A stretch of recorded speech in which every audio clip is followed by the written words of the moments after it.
गणेशाय नमः। बोलो गणेश जी महाराज की जय। बोल रिद्धि सिद्धि मैया की जय। ओम नमो भगवते वासुदेवाय। ओम श्री दादुराम सतराम दादुराम सतराम दादुराम सतराम। ओम पार्वती रूपे कालिंदी माँ यमी यमी नमः। ओम श्री श्री श्री हनु हनु हनुमंते नमः। मेरी माँ तारा को मेरा कोटि कोटि नमन। मेरे पिताश्री को मेरा कोटि कोटि नमन। ओम श्री सूर्यदेवाय नमः। बोलो जयकारा बोल मेरे श्री गुरु महाराज की जय। बोल साचे दरबार की जय। सियावर रामचंद्र जी की जय। पवन सुत हनुमान जी की जय। उमापति महादेव की जय। शिव शंकर पार्वती माता की जय। बो नंदीश्वर बाबा की जय। सभी साधु संतों को, गुरुजनों को, ब्राह्मण वर्गों को मेरा कोटि कोटि नमन। आए हुए सभी श्रोताओं को मेरा कोटि कोटि नमन। अब मैं आज जो भागवत का सुख सागर, श्री सुख सुधा सागर जो हम शुरू करने जा रहे हैं, उसे शुरू करने से पहले अपने गुरु हनुमान जी महाराज का आह्वान करता हूँ कि वे आकर हमारे हृदय में आसन ग्रहण करें, हमें भक्ति दे, बल दे, बुद्धि दे, ताकि खूब भक्ति के साथ, प्रेम के साथ ये सुख सुधा सागर भागवत पुराण की कथा हम कर सके। माँ सरस्वती का आह्वान करता हूँ कि वे आकर मेरी जीवा में वास करें और मेरे मुख रसना से वही वाणी निकले जो वे धर्म संगत हो, धर्म परायण हो, और जो भगवान श्री कृष्ण चाहते हैं कि जीवों तक वो वाणी पहुंच सके। बस ऐसी ही वाणी मेरे मुख से निकले और मुझे ज्ञान दे। गणेश जी महाराज का आह्वान करता हूँ कि वे हमारे सारे विघ्नों को, कष्टों को हमेशा हरते रहे और हमें अपनी शरण में रखे। बोलो सियावर रामचंद्र जी की जय। पवन सुत हनुमान जी की जय। कृष्ण कन्हैया लाल की जय। बाके बिहारी लाल की जय। बोलो राधा रानी की जय। वासुदेवाय कृष्णाय वासुदेवाय वासुदेवाय हरये परमात्मने प्रणत क्लेशनाशाय गोविंदाय नमो नमः।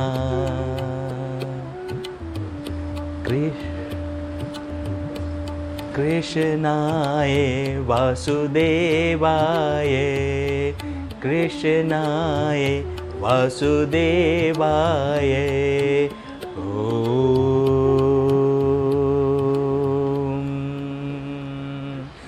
वासुदेवाय हरये परमात्मने प्रणत क्लेशनाशाय गोविंदाय नमो नमः।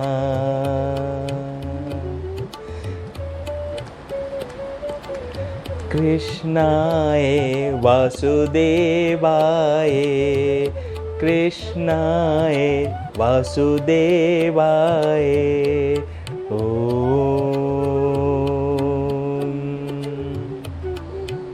कृष्णाय वासुदेवाय हरये परमात्मने प्रणत क्लेशनाशाय गोविंदाय नमो नमः।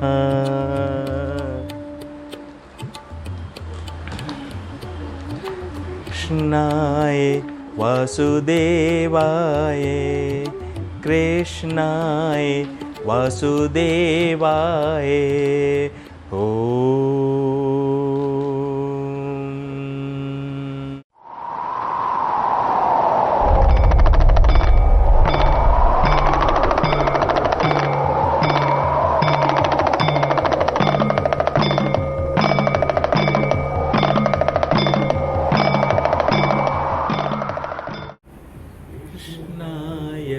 वासुदेवाय कृष्णाय वासुदेवाय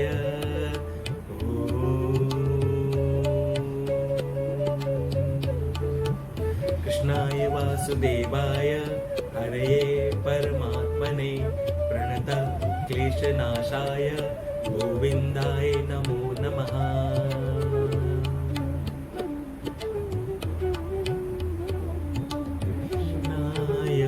वासुदेवाय कृष्णाय वासुदेवाय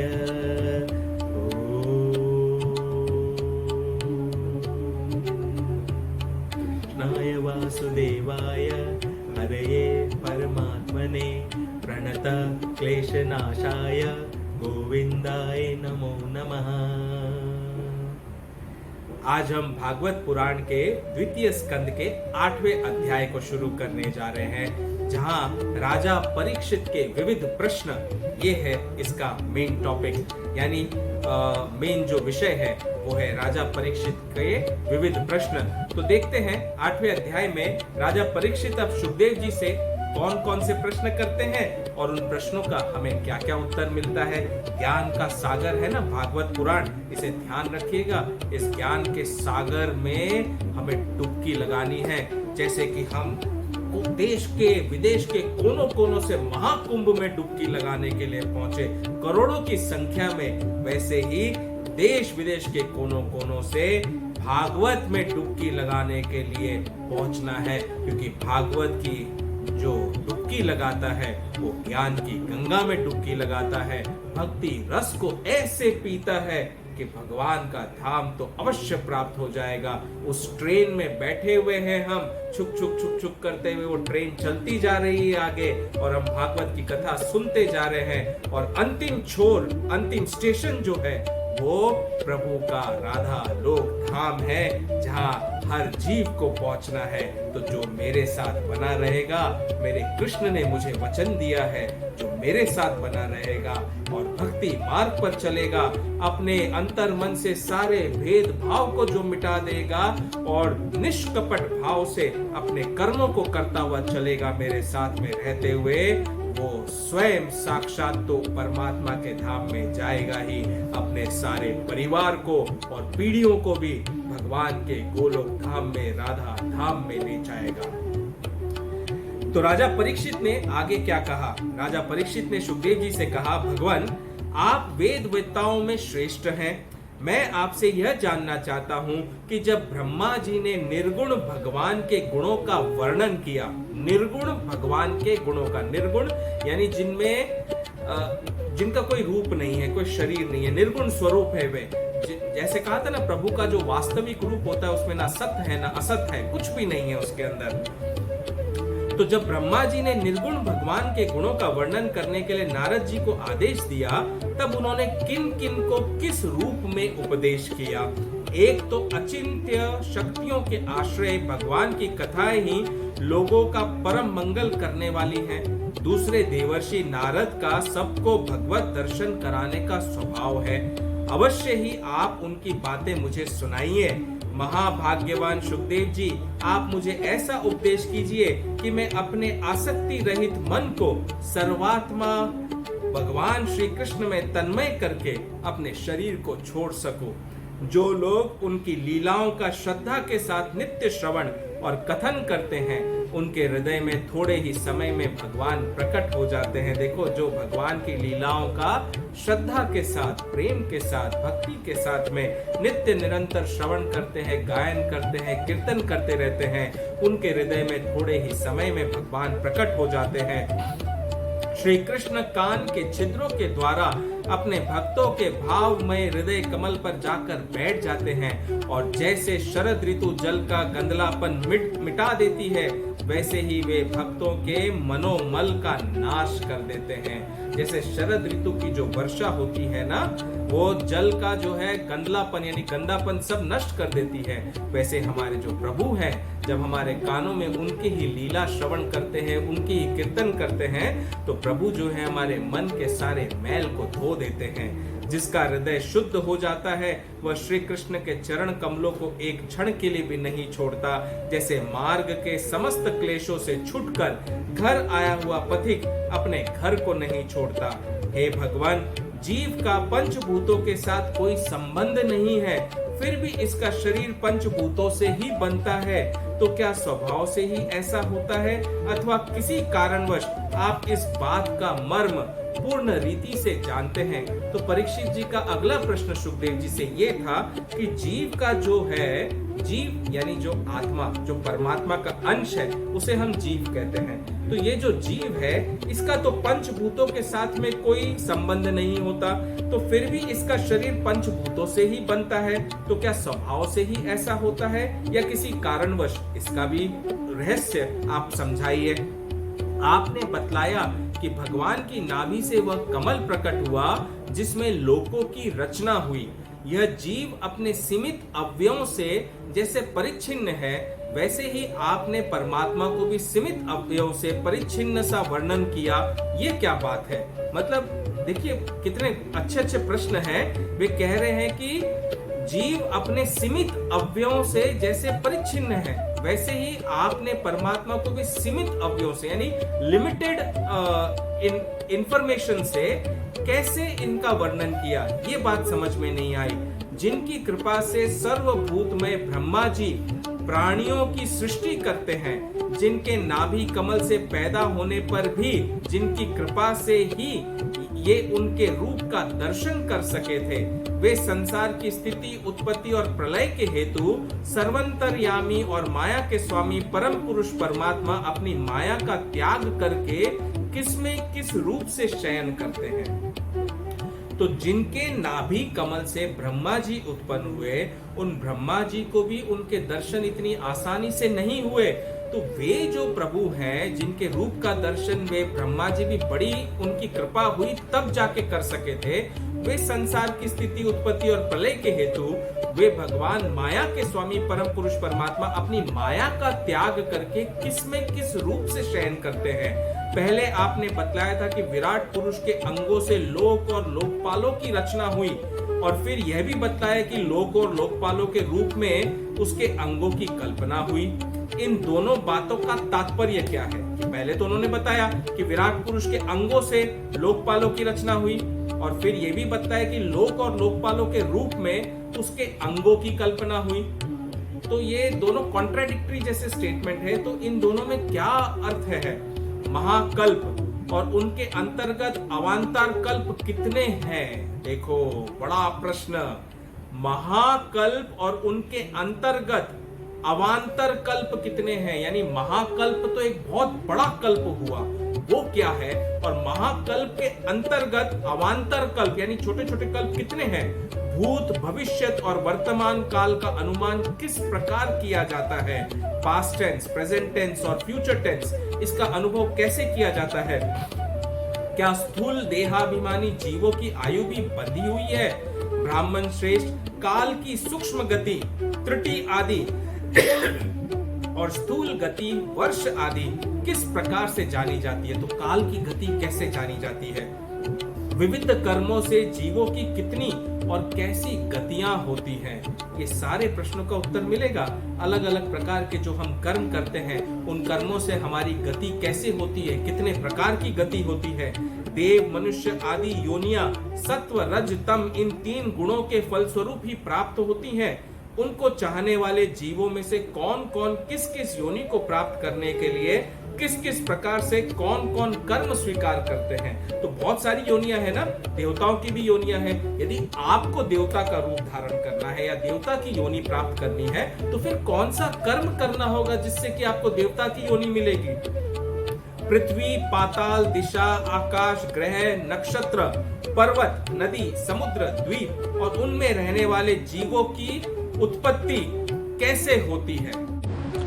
ब्रह्मांड का परिमाण भीतर और बाहर दोनों प्रकार से बतलाइए। ब्रह्मांड का परिमाण, परिमाण का मतलब है ब्रह्मांड का मेजरमेंट, अंदर से और बाहर से कितना है, दोनों प्रकार से बतलाइए। साथ ही महापुरुषों के चरित्र, वर्णाश्रम के भेद और उनके धर्म का निरूपण भी कीजिए।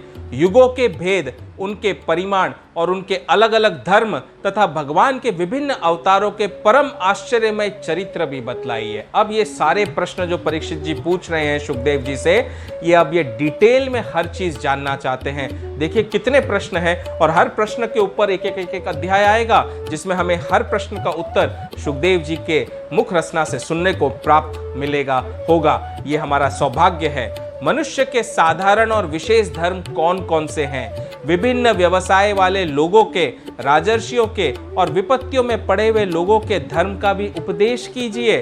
तत्वों की संख्या कितनी है, उनके स्वरूप और लक्षण क्या हैं, भगवान की आराधना की और आध्यात्म योग की विधि क्या है, योगेश्वरों को क्या क्या ऐश्वर्य प्राप्त होते हैं तथा अंत में उन्हें कौन सी गति मिलती है, योगियों का लिंग शरीर किस प्रकार भंग होता है, वेद, उपवेद, धर्मशास्त्र, इतिहास और पुराणों का स्वरूप एवं तात्पर्य क्या है, समस्त प्राणियों की उत्पत्ति, स्थिति और प्रलय कैसे होती है। देखो, वेद का, उपवेद का, धर्मशास्त्र का, इतिहास का और पुराणों का स्वरूप एवं उसका उद्देश्य क्या है, और सारे प्राणियों की उत्पत्ति, स्थिति और प्रलय कैसे होती है।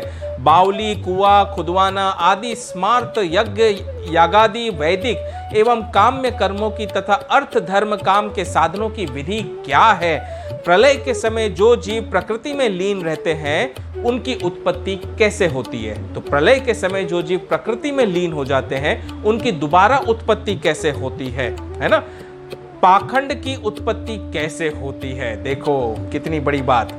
आत्मा के बंध मोक्ष का स्वरूप क्या है और वह अपने स्वरूप में किस प्रकार स्थित होता है। भगवान तो परम स्वतंत्र है, वे अपनी माया से किस प्रकार क्रीड़ा करते हैं और उसे छोड़कर साक्षी के समान उदासीन कैसे हो जाते हैं। भगवान, मैं यह सब आपसे पूछ रहा हूँ, मैं आपकी शरण में हूँ। परीक्षित जी सुखदेव जी से पूछ रहे हैं और पूछते हुए उनकी शरण ग्रहण कर रहे हैं और कह रहे हैं, मैं सब आपसे पूछ रहा हूँ, मैं आपकी शरण में हूँ। महामुने, आप कृपा करके क्रमशः इसका तात्विक निरूपण कीजिए। इस विषय में आप स्वयंभू ब्रह्मा के समान परम प्रमाण हैं। दूसरे लोग तो अपने पूर्व परंपरा से सुनी सुनाई बातों का ही अनुष्ठान करते हैं। हे ब्राह्मण, आप मेरी भूख प्यास की चिंता न करें। देखिए 7 दिन रह गए थे राजा परीक्षित के जीवन के अंत का, तो उस 7 दिनों में वे कितना ज्ञान पाना चाह रहे थे, जो ज्ञान और जिन प्रश्नों के उत्तर पूरे जीवन भर उन्हें नहीं मिल पाए। इसलिए तो हम कहते हैं अंतिम क्षणों का इंतजार नहीं करना चाहिए, ज्ञान तो शुरू से ही लेते रहना चाहिए धीरे धीरे। जीवन छोटा सा, ज्ञान तो प्रगाढ़ है, समुद्र है, तो जितना इसमें डुबकी लगा लोगे उतना कम, उतना अच्छा है आपके लिए। मेरे प्राण कुपित ब्राह्मण के शाप के अतिरिक्त और किसी कारण से निकल नहीं सकते, तो आप मेरे भूख प्यास की चिंता न करें। मैं तो यहाँ पर एकटक बैठा रहूँगा, न कुछ खाऊंगा न कुछ पीऊंगा। प्राण तो जाने से रहे, अब तो जो श्राप है उसी कारण प्राण जाएंगे। तो आप मेरी चिंता न करिए और मुझे सारे प्रश्नों का उत्तर दीजिए, क्योंकि मैं आपके मुखारविंद से निकलने वाली भगवान की अमृतमयी लीला कथा का पान कर रहा हूँ और आपके मुख से प्रभु के सारी लीलाओं के बारे में और अपने प्रश्नों के उत्तर जानना चाहता हूँ। परीक्षित का जो ये प्रश्न थे इतने सारे, वे सारे प्रश्न उन्होंने हम सारे जीवों के लिए ही तो किए, स्वयं के लिए तो क्या करना है। वे तो 7 दिनों में भगवान के गोलोक में चले जाएंगे। तो ये सारे प्रश्न सुखदेव जी से जो कर रहे हैं, एक तात्पर्य तो ये भी निकलता है ना कि हमारे लिए किया, क्योंकि हमें उन प्रश्नों का उत्तर आज भागवत के जरिए मिलेगा। सूत जी कहते हैं, शौनकादि ऋषियों, जब राजा परीक्षित ने संतों की सभा में भगवान की लीला कथा सुनाने के लिए इस प्रकार प्रार्थना की, तब श्री सुखदेव जी को बड़ी प्रसन्नता हुई। उन्होंने उन्हें वही वेद तुल्य श्रीमद् भगवत महापुराण सुनाया जो ब्राह्य कल्प के आरंभ में स्वयं भगवान ने ब्रह्मा जी को सुनाया था। पांडु वंश शिरोमणि परीक्षित ने उनसे जो जो प्रश्न किए थे, वे सब उनका उत्तर क्रमशः देने लगे सुखदेव जी महाराज। और अब पांडु पुत्र के जो वंशज थे यानी परीक्षित जी, उनके जितने प्रश्न हुए उनका एक एक कर सुखदेव जी अब उत्तर देते जाएंगे आगे के अध्याय में। यहाँ पर 8वां अध्याय समापन होता है, जहाँ परीक्षित के इतने सारे प्रश्न हुए और प्रश्नों का अंत यही नहीं होगा। इन प्रश्नों के उत्तर मिलने के बाद और प्रश्न होंगे और वो प्रश्न तो स्वयं आपके चित्त में अपने आप आ जाएंगे और आप ही प्रश्न पूछ बैठेंगे कि हमारा उद्देश्य क्या है जीवन का, हम जीवन में क्यों आए हैं, क्या हमें करना है, क्या नहीं करना है। तो भागवत को अच्छे से सुनना है तो आपको बड़ा अच्छा ज्ञान मिलेगा। 9वां अध्याय में हम देखेंगे कि ब्रह्मा जी का भगवत धाम दर्शन और भगवान के द्वारा उन्हें चतुश्लोक की भागवत का उपदेश कैसे हुआ, उस बारे में हम जानेंगे, जो सबसे पहला प्रश्न था राजा परीक्षित का। तब तक कृष्ण की भक्ति में डूबे रहिए। अये वासुदेवाय हरये परमात्मने प्रणतः क्लेशनाशाय गोविन्दाय नमो नमः।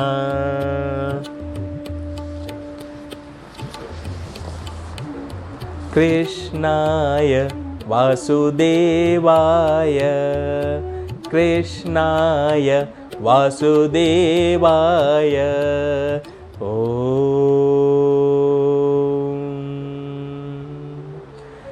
नाय वासुदेवाय हरये परमात्मने प्रणतः क्लेशनाशाय गोविन्दाय नमो नमः।